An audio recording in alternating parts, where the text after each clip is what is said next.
the Artist Interrogations podcast. Hey, Heidi, how are you? Hi, good. How are you doing? Doing great. Sorry, for some reason the whole computer just crashed. Are you still there?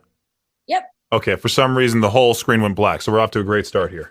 Oh, all good. How's it going for you? I'm good. Just chilling with my daughter. There we go. Is it warm where you're at? Because it's the first day of spring, and here in Idaho, it decided to snow again. Oh, man. I am in Las Vegas, so we're getting a little bit of what California is getting, but not much. So it's windy, but it's still nice. Yeah, I'm originally from Southern California. My whole family's there still, so I get weather updates constantly. It's raining hard and the whole thing, but yeah, nowhere near as cold as here. Yeah, I totally. I'm from Utah originally, so I know exactly what you're going through. Yeah. Obviously, the latest single, Beaver Cage. We played it a few times on Jenk Show. It's just a fun track overall. And what makes me laugh about it is I think someone sent a radio copy to us, and it was like perfect, and then reached the halfway point, and I think they just gave up because that's when it became uncensored again. Oh no, I didn't know that. It's all good. It just I always listen to them beforehand because of stuff like that can happen to those songs. I did not know that. Did someone censor it? I mean, we sent out a clean version, but it has a bunch of like record scratches and stuff on it. Is that the one you have? I think so. I'm not sure. Oh man, I'm going to check it out. That's not good. Okay, well, we'll get you a better one. I'm waiting for some station out there to get in trouble with like the F-bombs and such. It makes me laugh every time because I do check all the metal songs we get. And I've gotten used to like that type of vocals now where I hear like the gutturals and the growling, and I'm like, wait a second, was that a F-bomb? And reverse it, and fun stuff. Fun stuff behind the scenes. Yeah. I know how that is. I was a radio DJ for 7 years, and so I understand when accidents like that happen, it can be detrimental. So I will get on that immediately. Thanks for letting me know. Yeah. You were a radio DJ for 7 years. I did not know that. Like, what states? Utah? Yeah, a lot in Utah, and then in Southern California as well. Oh, we're at in Southern California.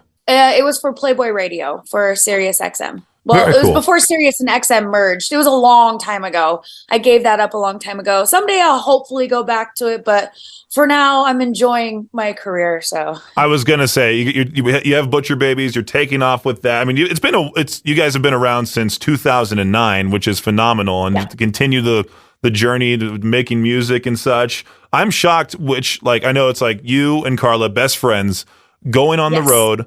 How do you two not butt heads at all? Because I feel like if I went on the road with any one of my friends, I totally would have been just fighting with him every single day and all that. Well, I mean, we have we've been touring together for a really long time, so we're used to it now. In fact, touring is the most fun for us. It's when we actually get to hang out because we do live in different parts of the country now.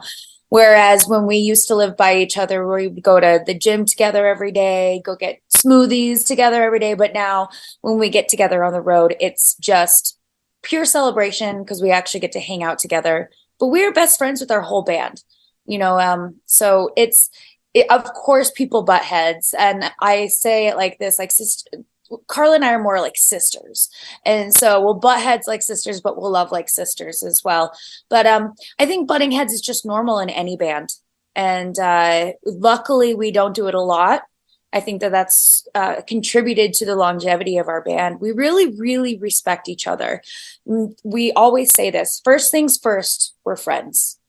Band second, friends first. And so that's really been like the catalyst for us being able to, maintain a good friendship and a good working relationship as well. Absolutely. And I know with coming up, I think I saw on your guys' website, you guys are going to be hitting up Germany and a few other countries overseas. Yeah, we will be doing a bunch of festivals in Europe at the beginning of, I guess, like mid-June, into the beginning of July. And then we are announcing another U.S. tour in a couple of days here.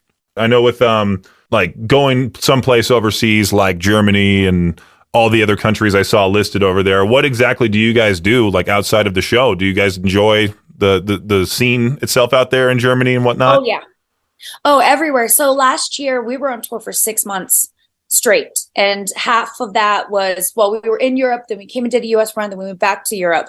So it was beautiful weather the entire time. And we would go out during the day, see the sights, and then go play a show, and then continue to see the sights after the show. So we like to take it in fully. We will go out and see everything possible. We'll hike the tallest hill to get to the nearest Starbucks, just normal American stuff.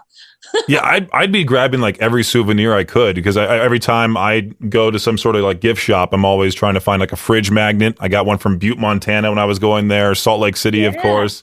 It's a lot of fun. And I know with Carla, I think Carla's heavily into comic books. I think she mentioned that. Yeah, she does a lot of comic book type of stuff. So you'll find her in the mornings at local coffee shops, like drawing her naked ladies. And then they're all naked ladies. And then like what hobbies do you have? What do you do besides the hiking and such? I mean, do you just kind of sit down and read comics too?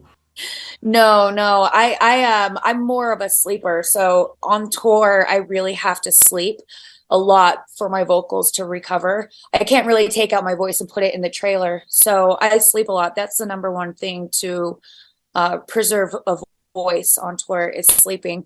No, my hobbies are sports.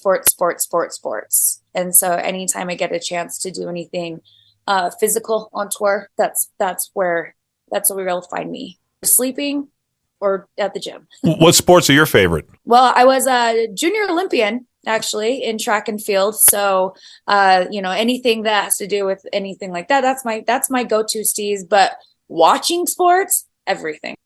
Yeah. I like everything. Big football fan. Oh, really? Okay. Yeah, no, I'm a big time basketball fan. I know you can't see. I'm 6'9", so I played college basketball and such. Oh, okay. Yeah. That'll do it. Right. Yeah. No, magically they get taller when you get past a certain level. Like high school, I was like head and shoulders above everybody else. College, a little bit. And then all of a sudden I'm guarding guys who are like 7'3". I'm like, I can't stop this dude from scoring over the top of me. So it's just, what's really interesting. I was a high jumper and I competed in the Junior Olympics in high jump, and I'm 5'4". And as you were saying, as you progress into, high school, everyone's kind of the same.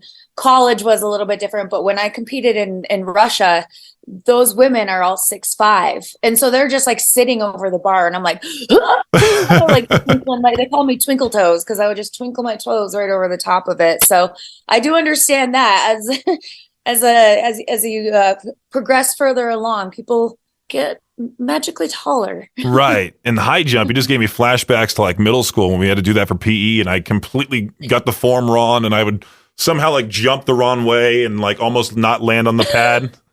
You're like doing front flips over the bar. Yeah. There you go. Yeah. It's right. Yeah. And I know you guys have a cover of Doja Cat and Saweetie San Best Friend, and it's phenomenal. I love it because it's just fun music overall. But I saw Doja Cat recently said something about trying to do a hardcore punk album. Yeah. Do you think it's kind of crazy to see these pop stars kind of go towards like the rock feel? I know Post Malone is doing screams on stage now for some reason. He's really good at it too. Well, he's always been a metalhead. Country artists, pop artists, we know a lot of them that are just frustrated metalheads. Doja Cat definitely is one of those. Lady Gaga loves metal. Post Malone, he tried out for, I think it was Crown the Empire or something like that. So a lot of these people, they've been very successful in their different genre, but that doesn't mean they can't love another genre. Just like me in particular, I of course love my metal, but I love everything. And I think that it's very important for you as an artist to open your eyes to other genres. So I think that these pop musicians or country musicians leaning on into the metal rock world, I think it's a beautiful thing. It's all art, it's all music, it's all beautiful. So why not share the genre? And you were talking about your voice earlier and just hearing those screams. How long did it take you to, because I'm always curious as to people who do those types of vocals, like how do you learn to do that and then keep it going and keep your voice safe? And did you have a coach along the way? Well, my mom says it was because I was an angry teenager, but she said it started in a car seat. But no, I've always been passionate about metal music and the emotions that you can portray through screaming. So it was always just something I tried. Like I remember when Flyleaf came out and she had those screams in there, and that was so exciting for me. So I would drive around and scream along to tracks. I would scream to Rob Zombie. I would scream to all sorts of different bands. And it just was something that I figured out the technique very early on. In order to be able to maintain it for all these years, yes, you have to have a technique. I definitely watched the Zen of Screaming with Melissa Cross. I definitely watched all those things. I've worked with different artists to try and make sure that I'm doing it correctly. And it's definitely something that as the years have gone on, I've progressively gotten better at. It's just like you wouldn't go run a marathon without practicing and building up that stamina to that time. It's a muscle in your throat, and it's going to you're going to wreck it sometimes, but that recovery and the repetitiveness is really what has preserved it. I think there was a break that my boss and I did for about 5 minutes. We watched like Extreme Vocal Institute on YouTube, and we just sat there going, and then doing all these different things, and it just sounded horrible, but it's just like, it's crazy how much work, like you said, has to go into it and everything with just vocals overall. I mean, I wish I could sing, but I can only imagine trying to do like that, plus also doing the screams at the same time. Yeah, bouncing back and forth was something early on in our career I had to really get used to, because it does come from a different part of your throat. Different screams come from different parts of your throat. So learning to quickly move from place to place to place, that's something that just comes with repetitive use. That just comes with practice. So luckily I've had 15 years, and a lot of those years have been on the road for many months out of those years. So I've had a lot of time to practice. Do you have like any tea on the side waiting for you? Like when you're not on stage, you got like that throat coat tea, whatever it's called? I used to use it a lot more, but I have found that just water really, really works well for me. Tea, you have to be super careful, because sometimes if you make it too hot, that is just as damaging as singing or screaming incorrectly. Never would have thought that. I know when I was watching prior interviews with you guys, and just people talking about women in metal overall, and then magically, from 2009 to now, there are a lot more. I mean, you have bands like Arch Enemy, really big. You have Spirit Box. You have Ginger. It's just in the predominant caber audience we have here is mostly women who call into my show requesting the heavier tracks. Isn't it crazy to see that transition from the early days to now? Yeah, it's crazy. It's great. It's really cool. When we first started, Arch Enemy was of course around, but Spirit Box was not. Ginger was not.